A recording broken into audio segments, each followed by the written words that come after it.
The night was so still that every small sound on the upper deck seemed like a confession. Windless water brushed the hull in soft, regular taps. On the conning tower of U-552, Captain Erich Topp raised his Zeiss binoculars and scanned a horizon that had grown familiar. The strip of black between two darker blacks where merchant ships and convoys had once appeared for the taking. By reputation and by tally, Topp's boat had been a hunter of the Atlantic. Tonnage, daring, success. That confidence made the silence here feel less like peace and more like a held breath. He noticed it first as a sensation rather than a sight. A high, delicate whine, almost mechanical, threaded through the night. It was not the engine note nor the cry of a distant gull. It was so faint it could have been imagined, except for the second time, when the radio operator muttered under his breath and a signalman on the deck straightened as if struck. Then, as if conjured from the dark, an aircraft appeared, too close, too suddenly, racing low over the waves. A flare bloomed above the sea, spilling white light that turned the tranquil black into high-contrast day. Men squinted into the glare. Metal flashed. The first depth charges hit the water like heavy drums. It would be easy to tell that night as a simple escalation. Plane sees submarine, attacks, submarine dives, fight. But the moments around those flares carried a different story, one that would, in the months to come, make entire U-boat crews feel as if the ocean itself had betrayed them. Men who had once trusted their gauges and their instincts found themselves surprised by detection at ranges and in conditions that should have preserved their invisibility. That same spring of 1943, in patrol rooms and command boats across the Atlantic, skippers compared notes. Numbers were creeping up. Encounters that had once been rare were multiplying. Boats that had been invisible in darkness were suddenly being spotted before dawn, lit up by star shells and set upon by coordinated surface escorts and long-range aircraft. The pattern grew until it was undeniable. Losses were soaring. If you were following this story for the first time, stay with it. The mystery has a technical heartbeat. Subscribe if you want the full breakdown of how a handful of innovations woven together changed a war at sea. To understand the shock experienced aboard U-552, you must first see what the Atlantic looked like through the sensors of 1942. U-boats could surface to charge batteries, ventilate, and stretch their legs. Surfaced, their low profiles and dark paint made them hard to spot, especially under cloud cover or at night. The German Navy employed a radar detector known as METOX, an early warning device that could pick up the longer wavelength radar emissions used by some Allied systems. METOX gave crews warning enough to dive before aircraft or ships could close. That margin was life. But technology moves like a tide. Allied scientists, pushed by urgency, had developed a radically different radar transmitter, the cavity magnetron. Small in size, yet capable of generating high-frequency radio waves with wavelengths measured in centimeters, the magnetron produced centimetric radar pulses. Those shorter wavelengths meant narrower beams, higher resolution, and a fundamentally new ability to detect smaller targets against a cluttered background like a wave-scattered sea. Most crucially for U-boat crews, centimetric radar produced emissions that METOX could not reliably detect. METOX had been built to listen for the longer waves. It was deaf to this new whisper. Imagine trying to listen for a bass drum when suddenly the orchestra begins playing piccolos. If your ears are trained only for the bass, the higher notes will pass unnoticed until the conductor points them out. For many U-boat crews, the magnetron was that unseen piccolo, small, high-pitched, and devastatingly effective. On a tactical level, centimetric radar could be mounted on aircraft, handy, light, and able to pick out the small metallic silhouette of a boat riding on the water. Unlike earlier equipment that required larger dishes and line-of-sight setups, centimetric sets could be fitted into Liberator bombers and patrol planes that had the range to cover the mid-Atlantic. Combine this with the development of very long-range aircraft and escort carriers that could place planes where previously only ocean stretched between the hunter and the hunted, and a new pressure came to bear on U-boat operations. But centimetric radar was not the only player. The Allies had been assembling an anti-submarine system, not a single superweapon, but a network of evolving tools and practices.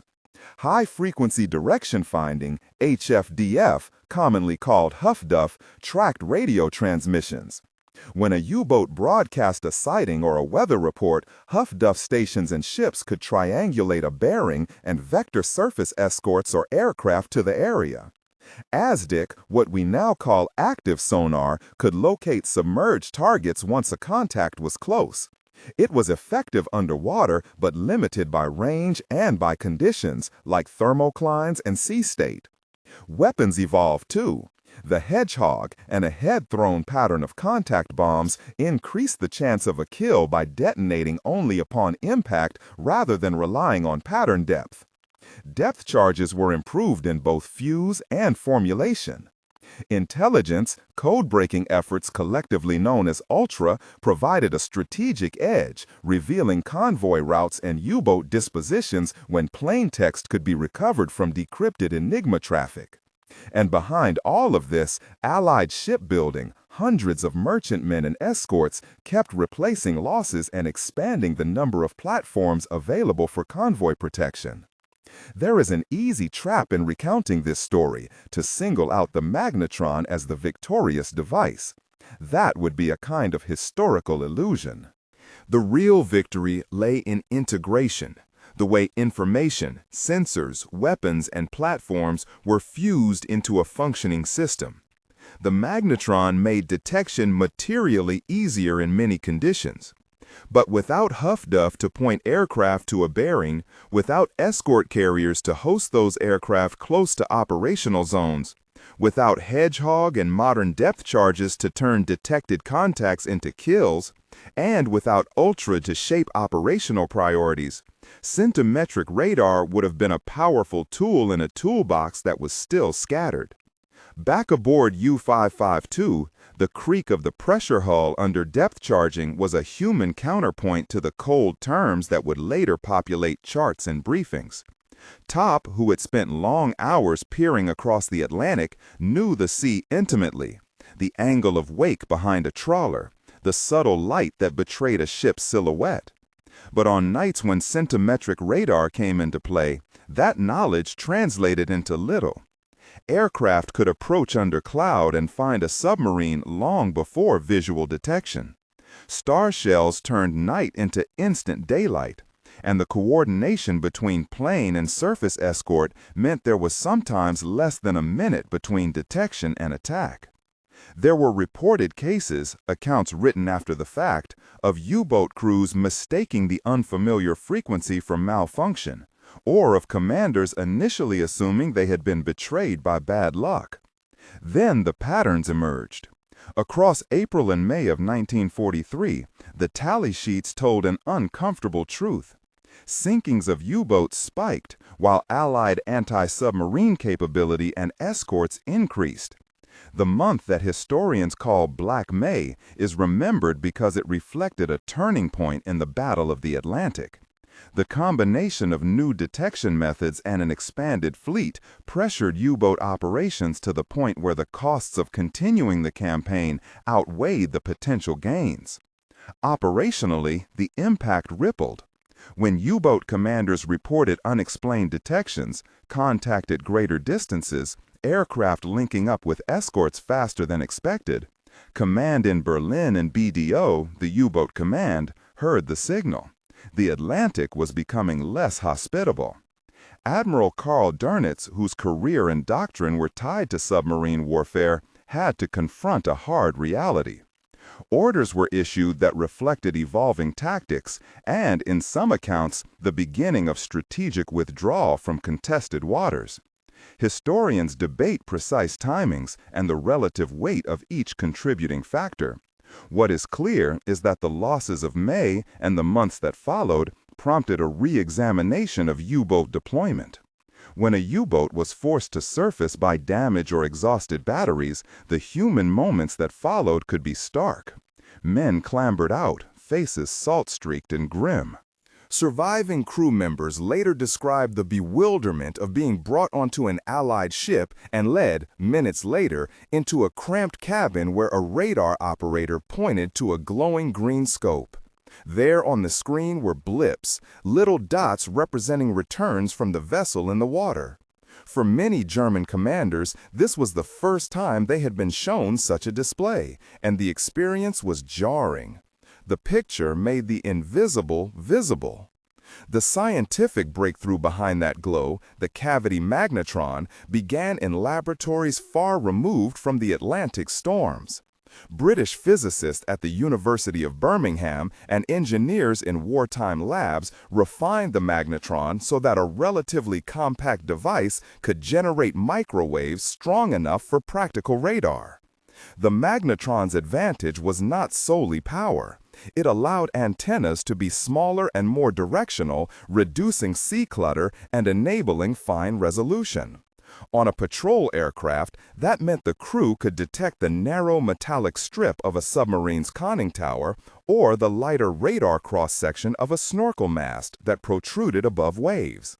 Where older systems might show a fuzzy mass somewhere beyond the horizon, centimetric radar provided a hint precise enough to vector an aircraft into range. The German response was hampered by several factors. Metox detectors, which had been effective against earlier radar, could not register centimetric emissions reliably. At first, this led to confusion. Crews would report sudden detection without warning. There were technical workarounds and attempts to develop counters, but they lagged behind deployment. Even more, the scale and speed of Allied production and innovation made a neat immediate fix nearly impossible. Submarines are complex platforms. Retrofitting a whole fleet or rapidly retraining crews takes time that frontline conditions rarely allow. HFDF deserves special emphasis because it illustrates how relatively simple technology can have outsized operational effects when integrated. When a U-boat radioed, even routine transmissions left a signature. Huff-duff stations on ships, on shore, and in aircraft could take brief bursts of radio and rapidly estimate the direction from which they came. Combine several bearings and you get an intersection, a probable position. It was not precise to the meter, but it was enough to send home fleet assets or to cue aircraft carrying centimetric radar to investigate. In the open ocean, where a U-boat might have a radius of operation measured in hundreds of miles, being forced to radio even briefly was a severe risk. HFDF turned a ubiquitous requirement, the need to communicate, into a vulnerability. Weapons evolved to take advantage of improved detection. Depth charges, historically rolled off the stern to fall in a pattern, required a ship to pass over a submerged contact and then hope the explosive pattern matched the submarine's depth. Hedgehog changed that calculus by launching a forward-firing array that exploded only on contact, making accurate, ahead-throwing attacks more lethal and giving escorts a fired weapon without losing sonar contact. If an aircraft suddenly forced a boat to submerge and a surface escort could keep ASDIC contact, Hedgehog and improved depth charges increased the probability of an effective strike. Intelligence, Ultra, was another thread that, when woven into operations, magnified the impact of sensors and weapons. Decryption of German naval communications allowed Allied planners to anticipate U-boat wolfpack positions, to reroute convoys, and to concentrate hunter groups in likely hunting grounds. Ultra did not always give perfect up-to-the-minute locations, but it shifted the strategic balance by altering dispositions and reducing uncertainty. The logistical side cannot be understated. Liberty ships, escorts, and the industrial horsepower of the Allies ensured that losses could be replaced and that escorts proliferated. Convoys became better protected not just by technology, but by numbers. A U-boat captain, once able to pick off an isolated merchantman at will, found himself increasingly confronted by layered defenses: detection by radar or HFDF, rapid air support from carriers or patrol planes, and hardened escort tactics with improved depth charges and forward-throwing weapons. All these pieces combined into a system that made U-boat operations riskier and costlier. The oceans did not become safe overnight. U-boats continued to pose a serious threat, but the scale tilted. Where previously U-boat doctrine emphasized stealth and the exploitation of gaps, the new environment demanded different tactics, different investments, and ultimately for the Germans, painful acknowledgments. One of the sharpest human images from this period is the face of a commander who had been outwitted not by superior seamanship, but by an invisible wave. Accounts of Erich Topp and his crew show a mixture of professional respect and the bitter taste of surprise. For officers whose craft depended on reading weather, wake, and sky, the idea that a tiny device in an aircraft could unmask them felt like a violation of the rules they'd known. Yet many accounts also record a grudging admiration for the system that had made their detection possible: the engineering discipline, the orchestration of forces, the intelligence work. It is hard to respect an opponent and not to respect their capabilities. There is a common narrative impulse to say that technology alone won the Battle of the Atlantic. That is a misconception. Technology created opportunity. Human organization turned opportunity into effect. The cavity magnetron and centimetric radar were crucial, but their decisive power depended on being part of a network. Sensors feeding information into command decisions, intelligence shaping where assets were placed, weapons capable of exploiting sensor data, and industry supplying enough platforms to sustain constant pressure. Victory was systemic. The consequences were immediate and strategic. Black May signaled the point at which U-boat deployments were rethought. Command recognized that exposed patrols were yielding unsustainable losses. Withdrawals and redeployments followed. The Atlantic remained contested until the end of the war, but by mid-1943 the initiative had shifted.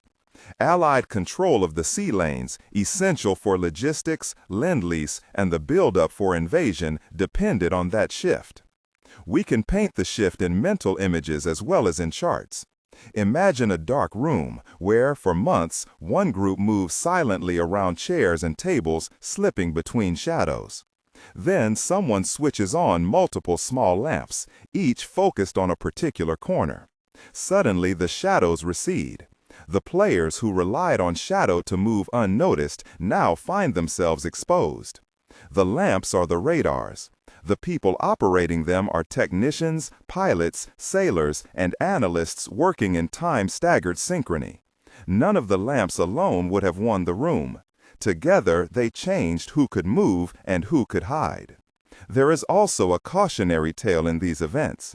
When frontline reports were dismissed or labeled as anomalies, the system paid a price. Some commanders and analysts were skeptical that a new kind of radar could be fielded rapidly or so effectively. That skepticism had human costs. When engineers in a laboratory discover a capability, it must be married to logistics, doctrine, and the willingness of institutions to adapt. The Atlantic campaign shows the cost of failing to listen, but it also shows the returns when adaptation and production come together. The men who built the cavity magnetron did not intend to be celebrated on museum plaques. They were solving an engineering challenge with urgency. Yet their work rippled outward into operational theaters, where pilots, radar operators, and escort captains converted electronic blips into operational opportunities. The magnetron itself was small, roughly fist-sized in many early versions. That image is striking. A tiny device contributing to strategic effects that reshaped entire supply lines. It illustrates a broader principle of war and technology. Scale of effect is not always proportional to physical size. Return, finally, to the human aftermath. Boats damaged in those months were sometimes scuttled to prevent capture. Crews rescued and interrogated could offer testimony and perspective. Some expressed anger at what seemed like a betrayal by fate.